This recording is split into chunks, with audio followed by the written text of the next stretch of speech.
All right, so today we're working on a 2003 Ford F350. This is the 6-liter diesel. And what we're gonna do is we're gonna be replacing the AC compressor. The AC compressor is straight down on the passenger side or the right side of the vehicle. We're gonna have to remove the intercooler pipe. So let's go ahead and take that off. All right, when you're taking these off, the banding strap, this is a 11 millimeter. So if you do the top, same as 11, as well as the one on the bottom. All right, and so your AC compressor is gonna be the very bottom one, right down there. And so we're gonna have to take off quite a few things just to get to that. All right, so I wish there was a little bit easier way to do this. Evidently, you cannot drop the AC compressor out the bottom of the vehicle. It does have to come up this way, so you're gonna have to take off the fan shroud. And so to do that, there's a bolt right here on this side, and then there's one right here that you have to take off. All right, so the next thing that you're gonna do is you're gonna take off the return line from the degas bottle. So go ahead and pop that off. And then the next thing that you wanna do, just go ahead and set it off to the side.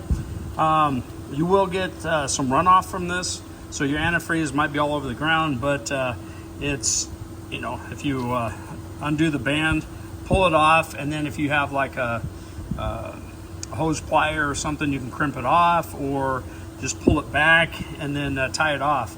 The other thing we're gonna do is we're gonna remove the box here because the shroud that you're pulling up on does hit the cold air intake. All right, so now I'm gonna take the radiator support off. So just take these two bolts out, and then here, these two over here. So we'll just pop these dudes off, and then you can pull the radiator back a little bit so the shroud comes off a little easier. All right, so now you just have to take and push the shroud out, and then you just lift straight up, and this whole thing will just come right out. Just like that. All right, so here's the shroud that we just took out. And then what we're gonna do is we'll leave the radiator in place. It does give you a lot more room to pull it out, but what a pain in the butt that is.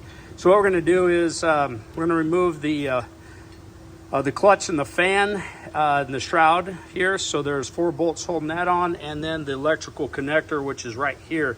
So go ahead and disconnect this electrical connector, and then we'll go ahead and pull the 4 bolts. All right, so to get this electrical connector off, what you're doing is there's a little tab on the back side here, and what it's doing is you're pushing down on it while you pull back. All right, so to gain access to the clutch and the fan, what we need to do is take off this upper bolt right here.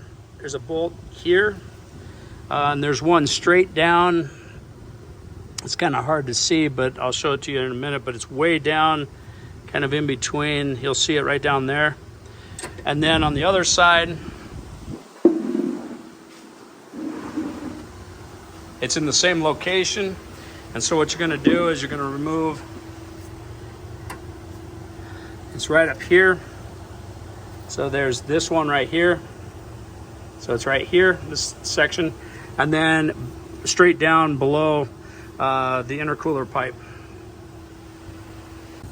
All right, so the top bolts are gonna be a 15 millimeter, the ones that are across here. So we're gonna be using the 15. All right, so here we are underneath the truck.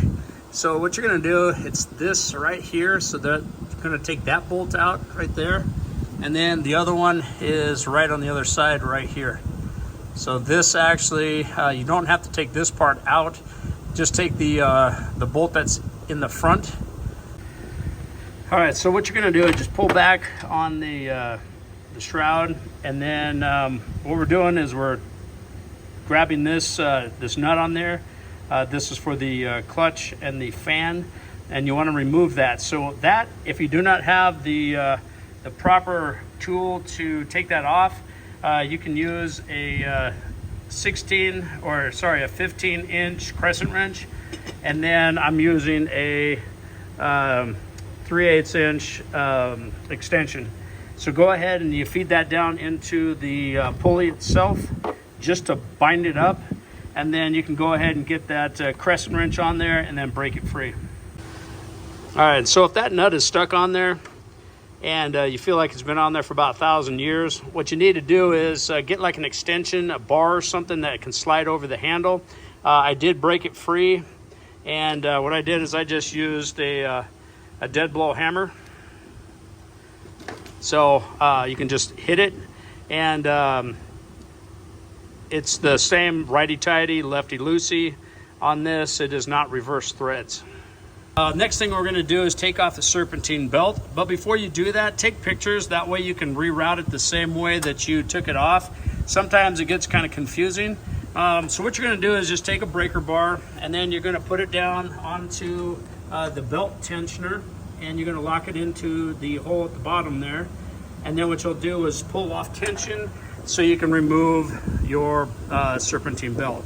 The other thing too is once you're done with removing this, it's a really good time to check all your pulleys. You got your belt tensioner right here. You got idler pulleys, another idler pulley here. Here's your water pump, sorry, right down here. So your water pump's down here. Great time if it's leaking, change it out. It's a really good time to do that. The other thing too, if you haven't changed out your serpentine belt in a while, do it right now, because it's a pain in the butt to get to it later. All right, to gain full access to the AC compressor, I'm going to take off the belt tensioner. It is a little bit worn, so I'm going to replace it at this time. Bolt right here and a bolt right here. You're going to take those two off, and this whole thing will just fall right off.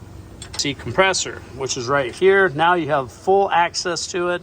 There's an electrical connection right on the very top, right there, that you do need to take off.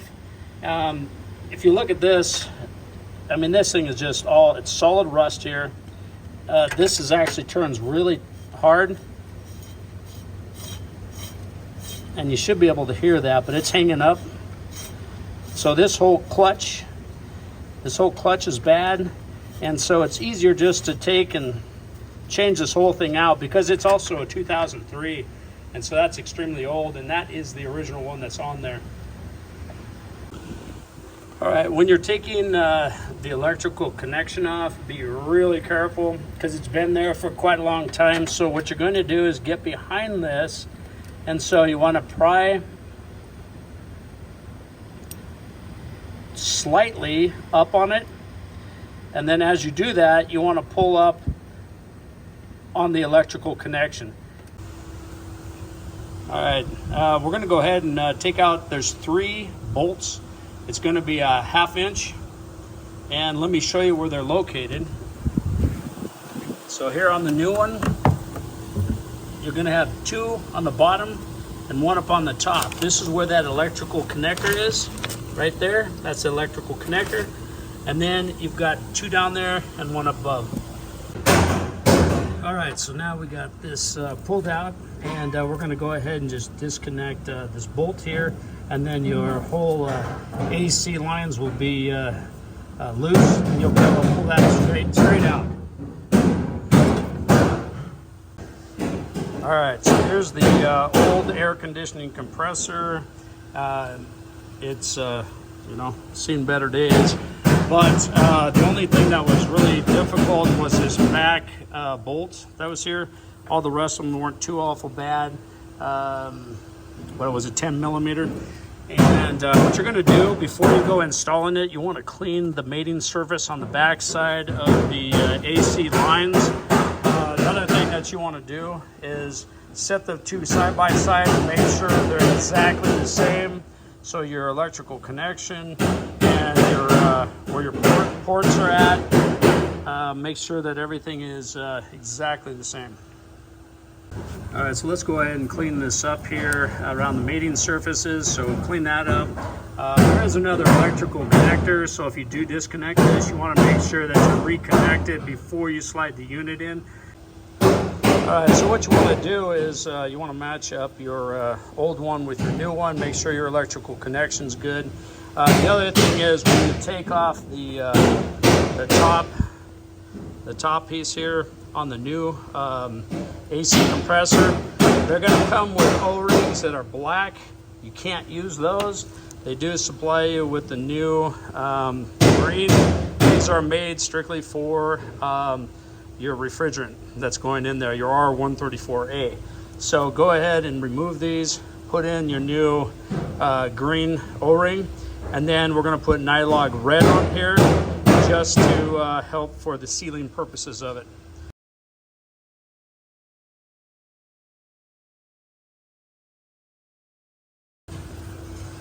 All right, so I went ahead and took the old black O-rings out of here. I've installed the new ones, and then now we're going to put the Nylog blue on here. And so we're going to just coat the seal itself, the O-ring, and then we'll go ahead and reassemble it. We'll set it down in there and then mate the two surfaces together and cinch it up.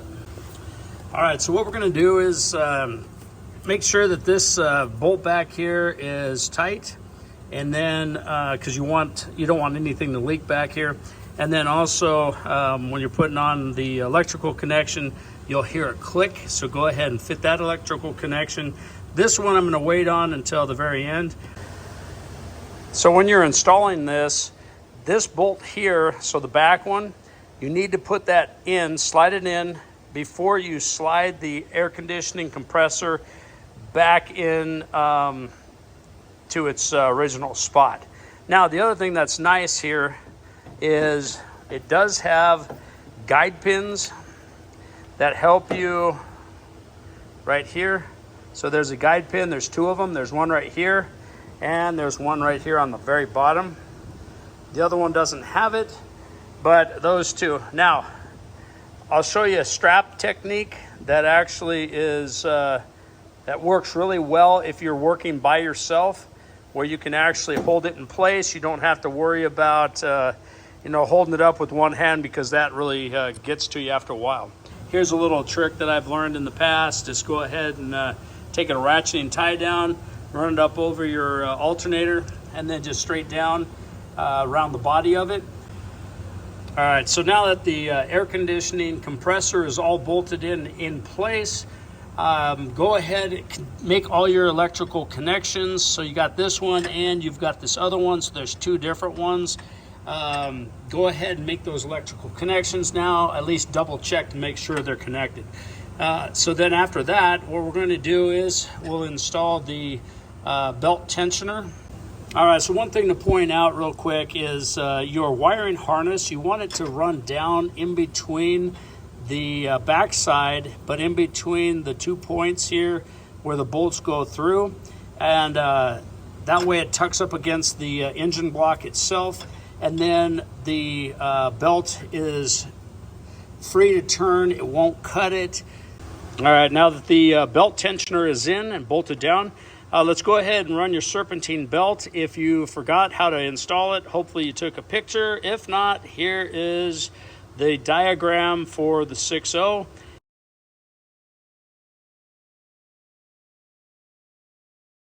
Great time to just look at your clutch and your fan blade and all that stuff, just to check it out and see if it possibly needs to be changed out.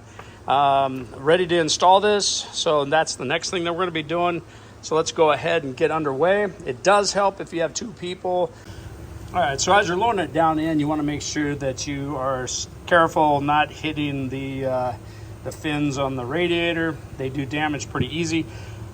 All right, so if you're holding up on the shroud, then what you do is you start spinning the fan, and then that nut will just screw right on, and it's pretty easy to do. Once you get it in place, then go ahead and take your 3/8 inch extension, use your 15-inch crescent wrench, and just get that thing nice and tight. You do not want this thing to come off at all. All right, so the next thing that we're going to do is we're going to go ahead and install the two top bolts, 15 millimeter right here. One over here on the left, one on the right side. So go ahead and start them. Do not tighten them down quite yet. What I would do is just get it so it aligns the shroud up, then drop to the bottom, install those two. You can tighten those two up and then come back to the top and then finish these two up. All right, now that you got all four bolts all tightened up, go ahead and move to your electrical connection. This is for your fan clutch.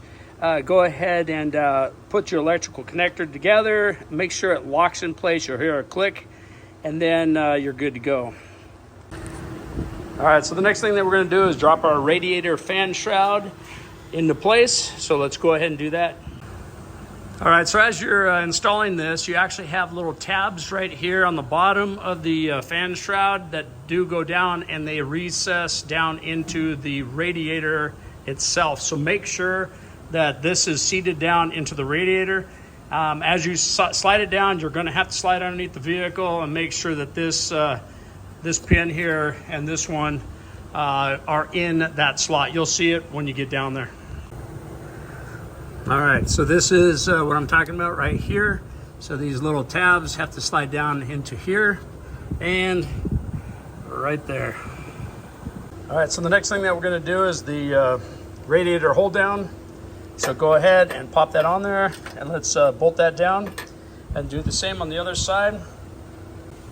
All right, so let's next take the your bolts and then hook your shroud down. Go ahead and screw that in place on both sides. All right, so the next thing we're gonna do is install our top radiator hose. All right, next install the hose from the degas bottle. All right, next thing, go ahead and install your intercooler pipe. Get that all bolted in. All right, so the last thing that we need to do is just install the air box and your air cleaner, and you're good to go. It's kind of a, sorry about the lengthy video, but hopefully this video helped you out.